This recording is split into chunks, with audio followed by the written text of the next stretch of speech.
Pioneers with 23 years experience. School of Allied Health Sciences, VMRF DU, WIMS Hospital Campus, Salem, Puducherry and Chennai. சென்னையில் நடைபெற்று வரும் மழைநீர் வடிகால் பணிகளை முதலமைச்சர் மு.க.ஸ்டாலின் நேரில் சென்று ஆய்வு செய்து அதிகாரிகளிடம் விவரங்களையும் கேட்டறிந்தார்.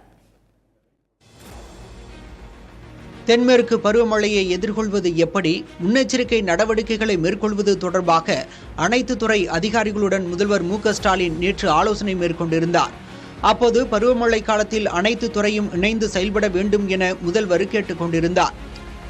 தென்மேற்கு பருவமழை காலத்தை திறம்பட எதிர்கொள்ள எல்லா கலெக்டர்களும் மாவட்ட அவசரகால செயல்பாட்டு மையம் 24 மணி நேரமும் செயல்படுவதையும், தகவல் தொடர்பு சாதனங்களோடு பயன்பாட்டையும், மீட்பு உபகரணங்கள் மற்றும் வாகனங்களுடைய தயார் நிலையையும் உறுதி செய்யணும். இந்நிலையில் சென்னை மாநகராட்சிக்குட்பட்ட பகுதிகளில் நடந்து வரும் மழைநீர் வடிகால் பணிகளை முதல்வர் ஸ்டாலின் நேரில் ஆய்வு செய்தார்.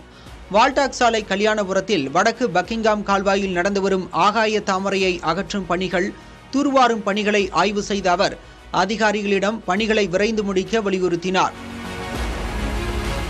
மேலும் பல்வேறு பகுதிகளில் நடந்து வரும் மழைநீர் வடிகால் பணிகள் தொடர்பாக வரைபடங்களுடன் மாநகராட்சி ஆணையர் குமரகுருபரன் மற்றும் அதிகாரிகள் முதல்வரிடம் விளக்கினர்.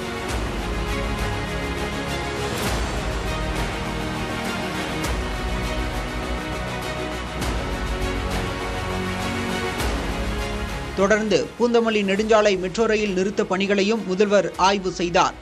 அப்போது முதல்வருடன் மேயர் பிரியா, வடசென்னை எம்பி கலாநிதி வீராசாமி உள்ளிட்டோர் உடனிருந்தனர்.